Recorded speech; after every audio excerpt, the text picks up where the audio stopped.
Merci professeur Radermaeker pour cette intervention. Et puis on va passer au dernier, mais pas le moins bon, des orateurs, n'est-ce pas professeur Casimir?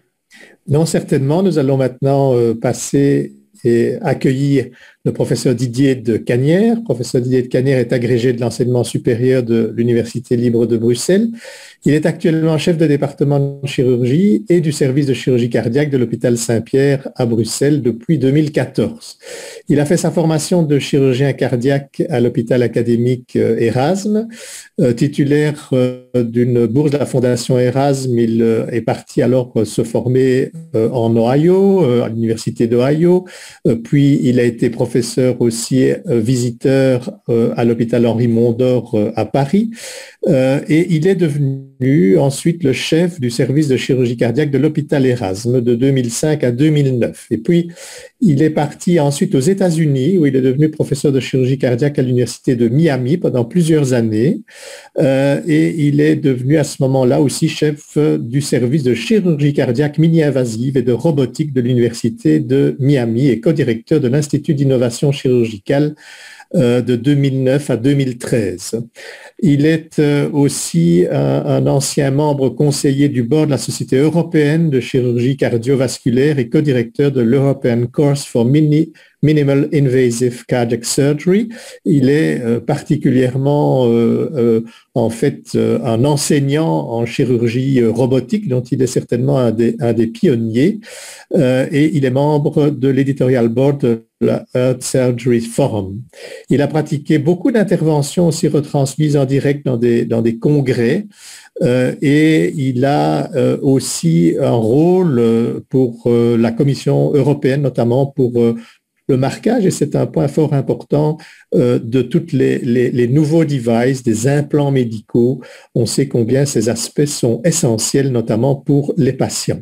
Il a été cofondateur de plusieurs startups et titulaire de nombreux brevets et fondateur d'un programme de chirurgie cardiaque aussi en Afrique, au Cameroun.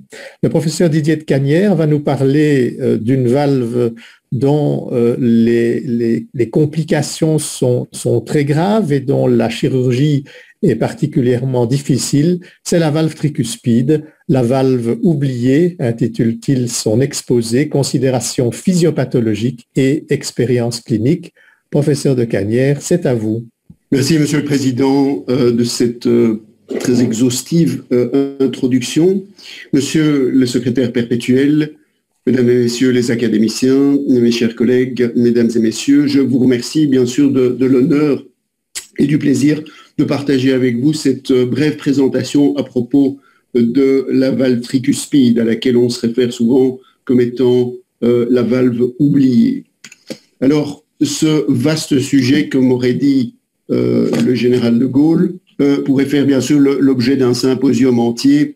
Et je vous propose, afin de rester plus ou moins dans le temps imparti, de focaliser l'exposé sur les quelques considérations physiopathologiques qui nous ont amenés en effet à revisiter un peu le traitement chirurgical classique de l'insuffisance tricuspidienne et surtout à en étendre les indications par rapport aux guidelines actuels jusqu'au traitement de l'insuffisance torrentielle isolée, insistons sur isolée, chez des patients encore et encore hospitalisés en insuffisance cardiaque droite terminale. Je vous parlais bien sûr brièvement des résultats cliniques dans cette indication un peu extrême, mais dont la fréquence augmente de manière assez significative pour l'instant dans notre service à l'hôpital Saint-Pierre. Alors, d'abord, pourquoi cette valve est-elle oubliée, comme l'a décrété il y a une vingtaine d'années mon ami Gilles Dreyfus, dont la saillie est passée un peu à la postérité sémantique de la chirurgie cardiaque? Eh bien, tout d'abord parce que les volumes de patients qui bénéficient d'une intervention sont extraordinairement faibles. Les chiffres rapportés varient, mais si l'on en croit ce papier de la Mayo Clinic publié récemment dans le JACC, on a réalisé aux États-Unis seulement 5000 interventions chirurgicales sur la tricuspide isolée sur une période de 10 ans, alors que la prévalence de la pathologie est probablement quelque part un peu inférieure à 2 millions de patients. Par comparaison, on a, pour enchaîner avec le brillant exposé de mon ami Marc Rademacher, on a réalisé à peu près 330 000 chirurgies mitrales sur la même période.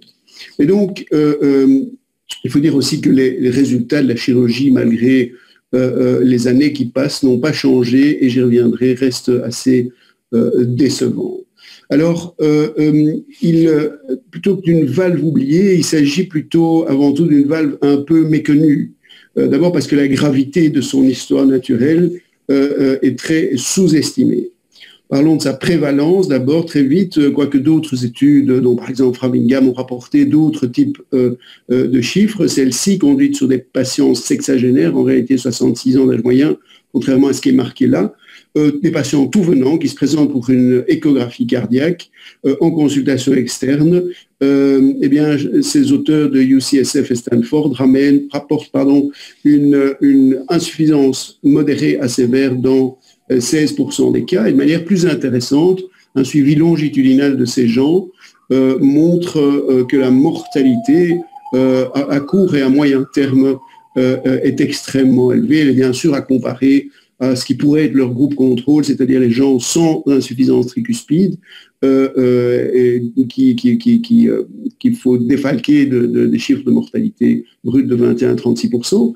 Mais ce qui est intéressant, c'est que cette insuffisance tricuspide, et c'est rapporté dans toutes les études, est pas un marqueur de la gravité des comorbidités, mais un déterminant indépendant du risque, nonobstant la fonction ventriculaire gauche, nonobstant le degré d'hypertension pulmonaire, etc., etc. Et ça repose sur des études de propensity analysis qui sont sérieuses. Et chaque fois, comme vous le voyez sur la partie droite de la figure, des différences très significatives entre les gens qui ont une insuffisance tricuspide sérieuse, modérée à sévère, et ceux qui ont une insuffisance tricuspide assez bénigne. À propos de bénignité, si vous voulez, beaucoup d'entre nous pensent que la nature de l'affection est bénigne. Une vieille notion pollue parfois encore la réflexion, et je le dis avec évidemment tout le respect du chirurgien qui s'adresse à ses collègues cardiologues notamment, qui ne sont pas suspects de méconnaître les pathologies valvulaires, mais à tout seigneur, tout honneur, elle traîne encore dans des versions pas tellement anciennes du textbook de Jane Braunwald. Et cette notion, c'est que l'insuffisance tricuspide secondaire, qui représente en fait 80% des cas, est une affection auto-limitée qui va régresser avec le traitement de la condition sous-jacente. Alors on sait désormais qu'au contraire, au lieu d'être auto-limitante, elle est auto-entretenue par la dilatation de l'anneau qui se fait essentiellement, comme on tâche de le démontrer ici, au dépend du feuillet antérieur, c'est-à-dire vers le bord libre du ventricule droit, puisque les autres feuillets, notamment le feuillet septal, ont plus difficile à se dilater, maintenus qu'ils sont par le squelette fibreux du cœur. Donc TR begets TR, l'insuffisance tricuspide provoque de l'insuffisance tricuspide, et notamment aussi par la dilatation du ventricule droit qui, en écartant les trois muscles papillaires, provoque un tenting. Vous voyez ici la valve tricuspide en dessous de la petite flèche pleine qui ressemble à une petite tente de camping parce que les feuillets sont retenus dans le fond du ventricule par des cordages qui sont eux-mêmes, et Marc l'a très bien montré tout à l'heure, tendus par les cordages, un peu comme la valve mitrale de sa voisine. Alors la tension sur les feuillets est associée aussi à des modifications du volume ventriculaire droit, bien sûr, mais elle impacte la sphéricité et la fonction ventriculaire gauche aussi. Et donc cette interdépendance interventriculaire, j'y reviendrai, mais elle est relativement mal connue. Notons enfin que ce cercle vicieux, plus de dilatation, plus d'insuffisance, est probablement plus rapide sur le fragile et compliant ventricule droit que sur le très musclé ventricule gauche, et ça a évidemment un rôle sur l'évolutivité clinique du problème. La deuxième raison de sous-estimer la malignité de l'insuffisance tricuspide. Faisons vite un sort à la sténose tricuspide qui est extrêmement rare et qui n'est pas le focus de cet exposé. Mais la deuxième raison, c'est que l'insuffisance tricuspide est longtemps bien supportée alors que le ventricule droit souffre en silence et que le pronostic en même temps s'assombrit. Donc mécanistiquement, si le ventricule éjecte un double stroke volume, et évidemment, même si la loi de Starling, quand il augmente en volume, lui permet de gagner un peu de contractilité, eh bien, il gagne quand même du volume et ça met en œuvre sur le moyen terme des phénomènes de compensation qui sont souvent durables, mais qui finissent par s'épuiser. Et il est probable, je ne vais pas aller dans les considérations physiopathologiques très pointues par rapport à ça, mais il est probable que, comme on l'observe dans l'insuffisance aortique, le stretch chronique des cardiomyocytes conduisent de manière assez imprévisible, très variable, certains patients et pas d'autres, à de l'apoptose des cardiomyocytes du ventricule droit, et donc à des situations qui sont, par ce biais-là aussi, auto-perpétuées. Cette situation du ventricule qui se dégrade de manière asymptomatique tout en péjorant le pronostic, eh bien, on la connaît bien dans l'insuffisance mitrale, l'autre valve atrioventriculaire, elle a notamment pour impact de conduire à une recommandation de réparation chirurgicale précoce de l'insuffisance mitrale sévère chez des malades qui sont asymptomatiques et qui n'ont pas de dysfonction ventriculaire gauche déjà démontrée. Et le but de ça, c'est évidemment de prévenir cette détérioration de du ventricule gauche qui s'accompagne d'une grave péjoration du pronostic à moyen terme de la chirurgie.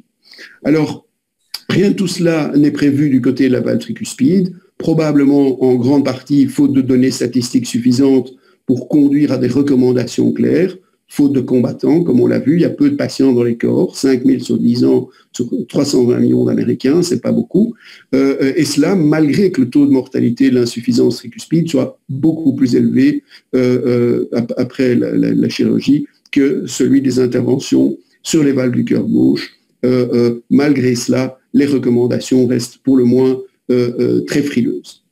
Et puis enfin, nous y reviendrons aussi brièvement, une autre raison, c'est que l'hémodynamique même du ventricule droit est probablement beaucoup moins bien évaluée en clinique, ça change, mais disons pour faire simple, que celle du ventricule gauche. Pour un certain nombre de raisons. D'abord, historiquement, on a beaucoup extrapolé les connaissances hémodynamiques du cœur gauche, c'est de l'hémodynamique moyennée, souvent, la résistance et la pression moyenne des flux moyens, et ça ne prend pas en compte l'importance majeure et variable du travail ventriculaire pulsatile à droite et du couplage ventriculo-vasculaire à droite. Long story short, le ventricule gauche dépense 90% de son énergie à générer des flux et des pressions moyennes et 10% pour générer la pulsatilité 100 000 fois par jour, comme l'a dit Marc, autour de ces pressions et ces flux moyens. Et l'erreur par défaut qu'on fait en faisant l'hémodynamique moyennée, elle va toujours dans le même sens et toujours du même ordre de grandeur. C'est très différent au niveau du ventricule droit, où la pulsatilité compte pour, de manière variable, entre 30 et 70% de ce que le ventricule délicat a généré un débit. Je l'ai dit, on ne connaît pas très bien, on pourrait s'attarder, peut-être ça fera l'objet d'une question, sur l'interdépendance ventriculaire et particulièrement dans l'insuffisance tricuspide en salle d'opération. Donc, difficulté de prédire l'évolution de la fonction droite post-op et donc de prédire la survenue ou non d'une défaillance droite péropératoire. On n'a pas ce type de marqueur, mais il y a des développements de nouveaux outils diagnostiques. Très, très vite, un exemple. Une demoiselle de 32 ans, un homme de 46, ils ont à peu près le même niveau, un peu élevé, mais élevé de pression artérielle pulmonaire.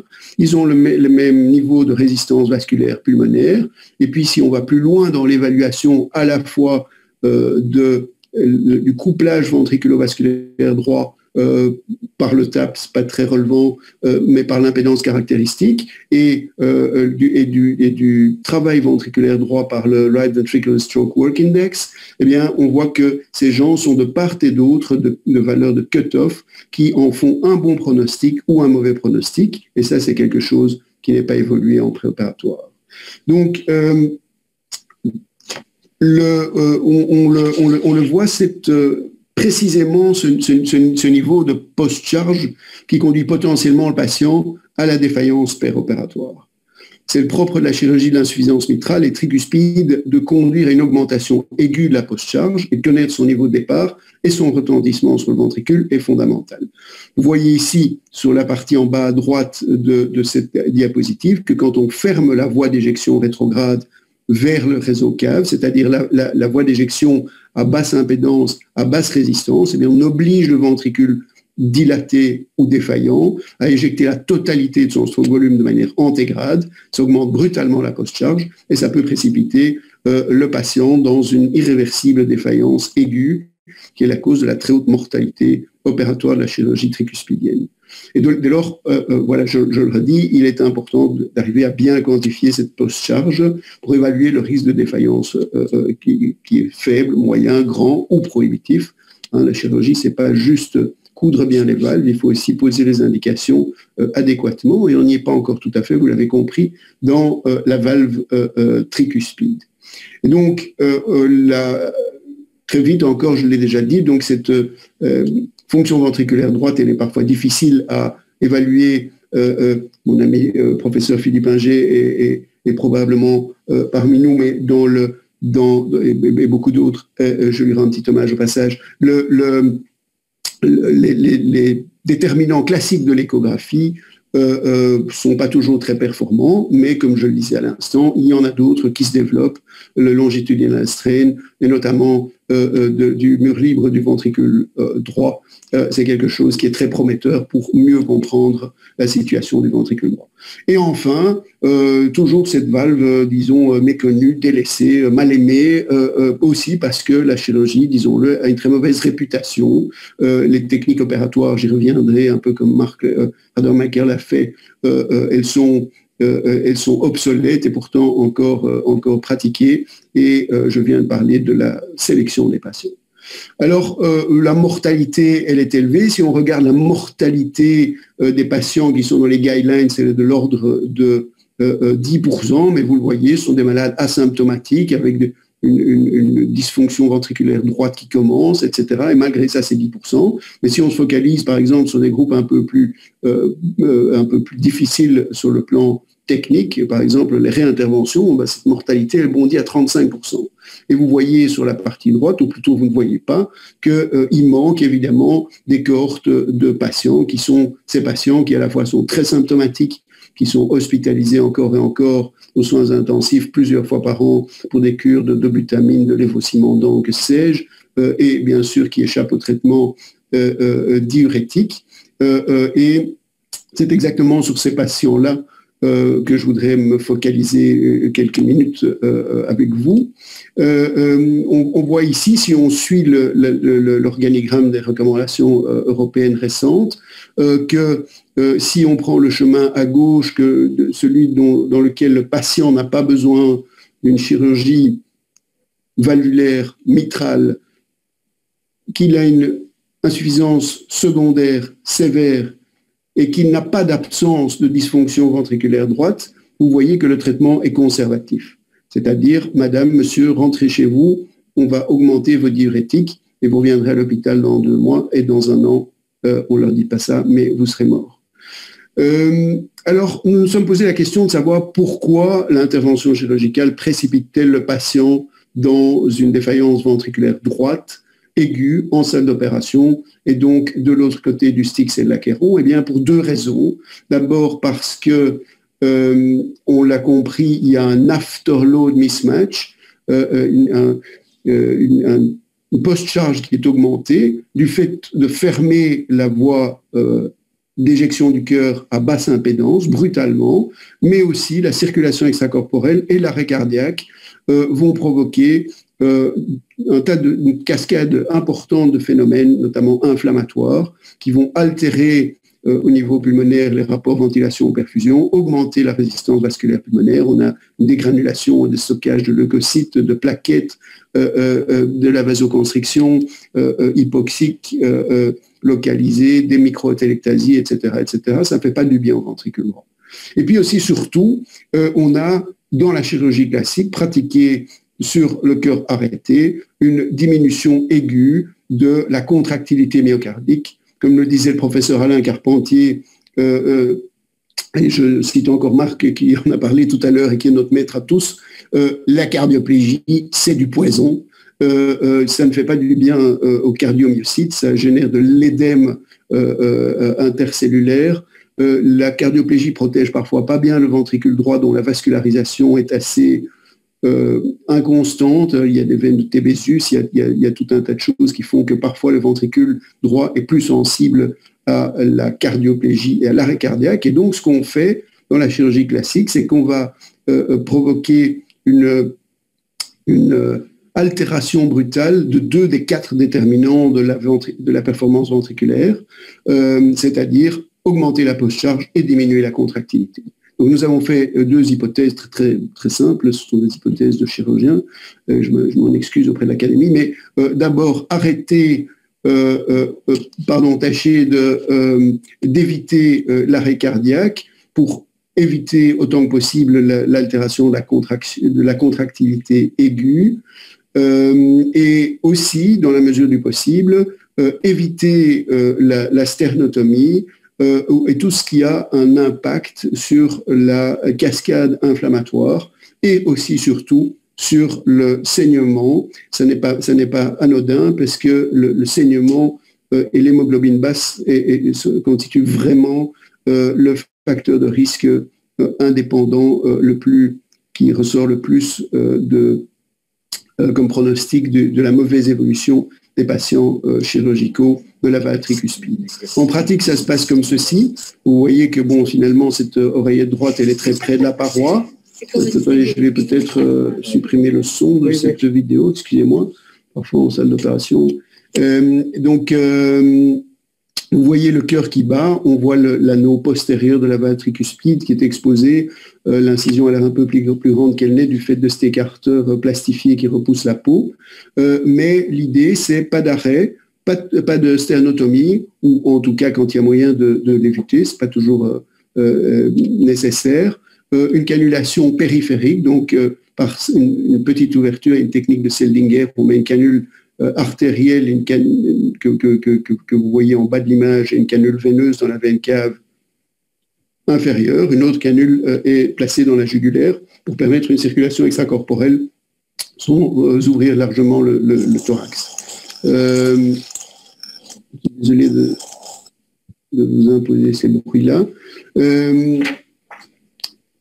Le problème des pacemakers très très vite, vous voyez que évidemment quand on remplace une valve tricuspide, on ne peut plus après mettre une sonde intraventriculaire et donc ces sondes sont implantées en paravalvulaire, comme vous le voyez ici, la valve en place et la sonde de pacemaker qui passe à côté d'elle sans générer de fluide bien entendu. Alors la réputation de cette intervention, je vous le disais, est tellement mauvaise que nous avons toujours la possibilité théorique de devoir utiliser une assistance ventriculaire droite, en l'occurrence l'Impella est probablement, enfin à nos yeux, une des solutions les plus élégantes. Elle est dans la salle, elle n'a jusqu'ici, sur une trentaine de malades, je vais vous en rapporter 18.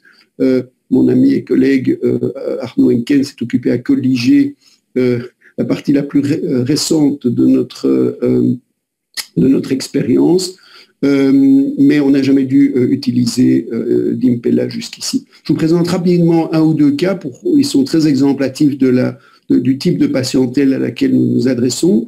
Ce sont des gens avec des antécédents sévères. Vous voyez à droite la quasi-absence de valve tricuspide, ce trou reste béant, c'est une insuffisance torrentielle bien entendu. Le malade a aussi des antécédents d'infarctus, d'embolie pulmonaire, de mémoire. Vous voyez ici pour les plus échographistes d'entre vous la gravité de sa situation échographique. On voit cette fuite qui est vraiment impressionnante. Le malade a 3 pontages SAPHEN réalisés il y a longtemps et qui sont ailleurs bien entendu, et qui sont tous les 3 occlus. Et donc, ici se pose le problème de dire est-ce qu'on va devoir arrêter le cœur? On pense vraiment qu'il ne faut pas faire ça aux insuffisances tricuspides sévères. Et donc, ce malade a bénéficié de 3 ponts avec de la mère, une radiale à cœur battant et une chirurgie de la valve tricuspide à cœur battant. Vous voyez que sa situation coronaire n'est pas extrêmement brillante. Ce qui frappe vraiment dans notre expérience, et c'est pour ça que je tâche de faire un modeste plaidoyer pour la vulgarisation de cette technique finalement assez simple, c'est de voir que ces malades mettent du temps à évoluer bien, mais ils évoluent bien. Évidemment, l'afterload mismatch, c'est immédiat, le malade paye la voiture, mais 3 mois après, s'il survit à l'intervention, ils la reçoivent, comme vous allez le voir tout à l'heure. Un autre patient ici, qui a été dilaté de la valve aortique chez Alain Cribier en 84, il a eu, ça a tenu extrêmement longtemps, jusqu'en 1992 où il a été opéré une première fois, puis réopéré, bref, insuffisance rénale, décompensation cardiaque droite plus que gauche avec des épisodes d'anasarque.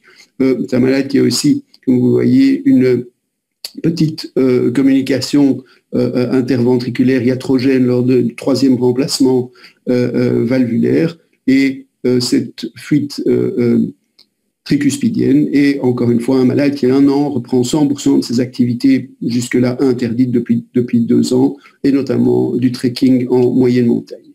Donc, très vite ici, sur ces résultats intermédiaires, je présente mes excuses de ne pas avoir les résultats sur toute notre expérience, mais de ces malades, vraiment, comme vous voyez, qui sont tous en classe fonctionnelle 4, qui ont tous,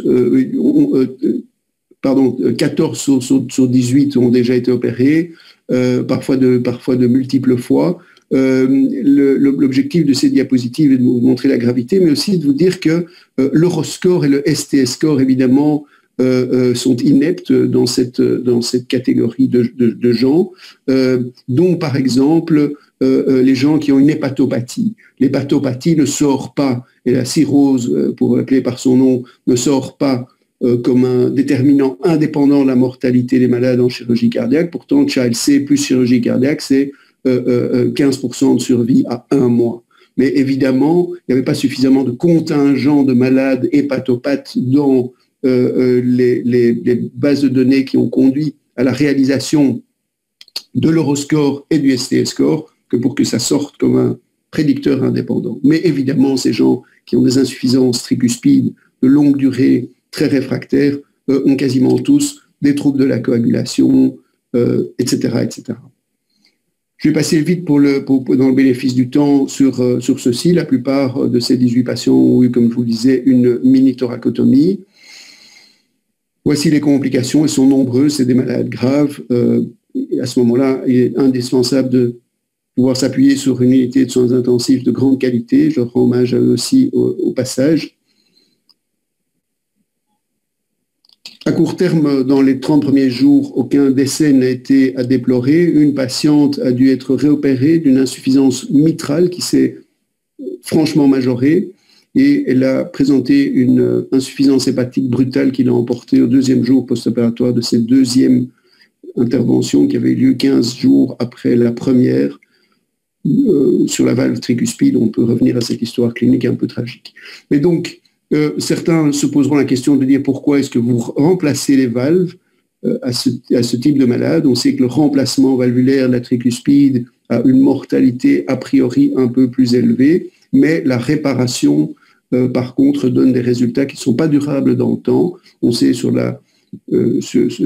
l'expérience de la valve mitrale, et peut-être faire une très longue histoire courte, que dans l'insuffisance mitrale, certains types d'insuffisance mitrale fonctionnelle, offrir une solution annulaire à un problème qui en réalité est ventriculaire ne suffit pas. C'est un peu ce qui s'observe dans la chirurgie tricuspide. Et donc, nous faisons ce choix en disant que ces malades ne peuvent pas supporter une intervention qui serait imparfaite. Et ces valves tricuspides sont parfois très difficiles à réparer et avec des résultats très aléatoires. Il y a encore beaucoup de problèmes, évidemment, dont nous pourrions parler. Est-ce qu'il faut anticoaguler des gens qui ont une valve biologique et qui serait en rythme sinusal? Ça arrive quasiment jamais, on le sait. la problématique des sondes de pacemaker, et enfin, comment traiter à cœur battant les malades qui ont besoin d'une réintervention sur la mitrale et sur la tricuspide. Est-ce qu'il faut opérer la mitrale fibrillante? Je serais ravi d'en discuter avec les experts. Je ne pense pas. Bien sûr, The Way of the Future, et encore une fois, j'emboîte le pas aux exposés précédents, ce train ne sera pas arrêté, celui de la moindre invasion, et la moindre invasion la finale, c'est évidemment celle de technologies qui sont portées par des cathéters. Vous excuserez le fait que ces diades ne soient pas tout à fait à jour, ça change tout le temps. On met des triclips dans notre équipe sur certaines valves tricuspides. Je ne vais pas dire malheureusement, comme les chirurgiens seraient tentés de le faire, c'est un combat d'arrière-garde que nous ne gagnerons pas. Néanmoins, les cardiologues ont leurs problèmes aussi, et notamment la proximité entre l'artère coronaire droite, comme vous le voyez, et l'anneau tricuspide qui n'a pas véritablement de substrat fibreux très solide que pour y implanter une prothèse.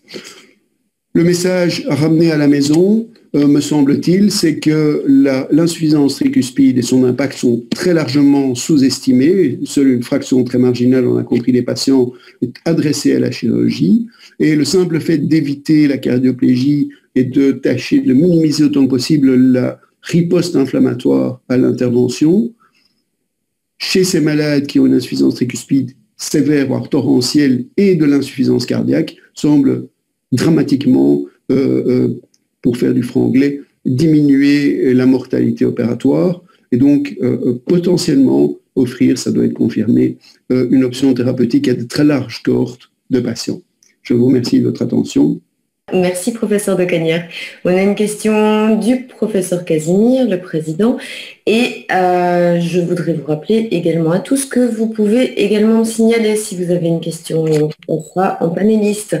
Monsieur le Président, à vous l'honneur. Oui, merci beaucoup Didier pour ce très bel exposé qui est aussi impressionnant parce que les malades sont quand même incroyablement malades, ils ont vraiment des hospitalisations multiples et donc on se pose la question quand on voit que certains d'entre eux, non seulement le pronostic sur un ensemble d'opérés est quand même excellent et d'autre part certains reprennent une activité même physique, trekking en montagne, enfin on est impressionné. Qu'est-ce qui finalement permet probablement d'expliquer? Est-ce que c'est le fait de travailler à cœur battant? Qu'est-ce qui finalement, par rapport aux diverses hypothèses que tu as dressées, pourrait expliquer chez eux cette réussite finalement qui est impressionnante? Et penses-tu que cette expérience maintenant va pousser, et est-ce que c'est déjà le cas ailleurs, d'autres personnes à finalement opérer de la même manière ces patients-là? Alors d'abord, je dois dire, pour être tout à fait honnête, et je l'ai dit, Arnaud Henken s'est occupé à dépouiller et sortir les données des dossiers, puisque maintenant on a probablement de l'ordre d'une trentaine de patients. Dans les 18 premiers, il y a un mort. Dans les 12 suivants, il y en a 2. Donc on a une mortalité qui, finalement, c'est peut-être ça le message, même chez ces malades graves, et de l'ordre de la mortalité attendue avec les techniques conventionnelles. Encore une fois, Marc l'a dit tout à l'heure, énormément d'équipes, et bon, voilà, nos deux équipes, notamment évidemment l'équipe de Saint-Luc aussi, avons été très très vite sur ces nouvelles technologies. La réalité, c'est que ces malades ne sont pas référés à la chirurgie pour toutes les raisons sur lesquelles je me suis attardé, bien entendu, et probablement est-ce une erreur. C'est vrai qu'on est quasiment devant un choix philosophique simple, parce que ces malades sont condamnés à relativement court terme. Mourir dans une intervention, ce n'est pas une perspective plaisante, évidemment, pour le patient, et aucun chirurgien ne veut être l'exécuteur des hautes œuvres. Mais ce qui me semble intéressant, en effet, dans cette cohorte de patients, c'est de dire, oui, les malades payent un prix immédiat, oui, ils risquent de ne pas sortir de machine, ils risquent de ne pas sortir des soins intensifs, et l'amélioration prend du temps. Ma comparaison est un peu prosaïque et certainement très, très naïve, mais c'est de dire vraiment, vous avez acheté la voiture ou la maison et vous allez la recevoir dans 3 mois. Et si les malades passe ce temps, probablement, et là je viens peut-être à un élément de réponse un peu plus scientifique, y a-t-il dans le ventricule droit et dans des circulations pulmonaires dont on sait que les résistances sont quand même assez rarement complètement fixées, sauf dans des cardiopathies congénitales ou des très très vieux métros, des choses comme ça, un remodelage inverse du ventricule qui progressivement reprend force et vigueur. Et je vois que ça, mais donc moi, l'objectif aujourd'hui est peut-être d'alerter quelque part nos collègues, et notamment les représentants des deux grandes équipes qui sont prononcées juste avant moi, sur le fait que oui, ces malades, on ne doit pas leur dire trop tôt, c'est trop tard. Voilà.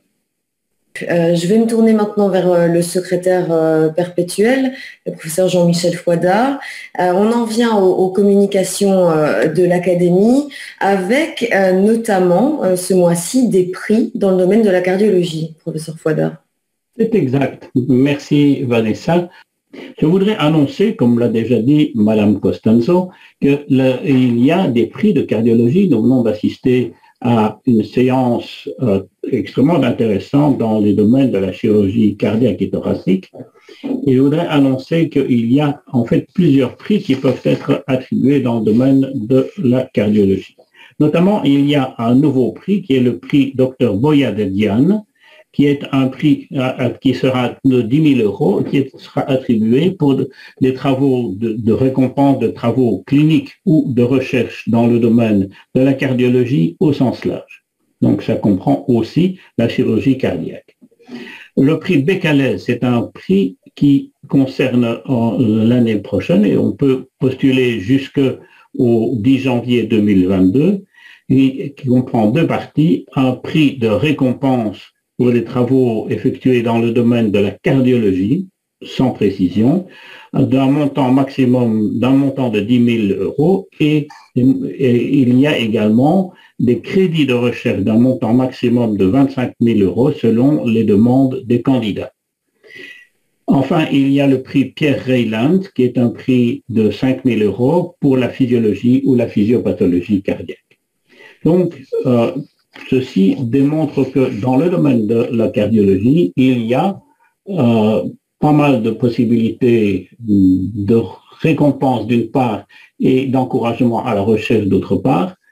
Vous avez vu dans la liste des prix que plusieurs ne sont pas attribués par manque de candidats. C'est comme à la loterie nationale. Pour gagner, il faut jouer, il faut participer. Et donc, je ne peux faire qu'une chose, c'est encourager tous les académiques et tous les professeurs et les médecins qui sont dans des structures universitaires et qui nous entendent, de participer et de visiter le site internet de l'Académie sous la rubrique prix. Ils verront la liste des prix qui doivent être collectivement postulés au plus tard le 10 janvier 2022. Et les conditions sont spécifiques. Il y a un règlement général et puis des règlements spécifiques à chaque prix particulier.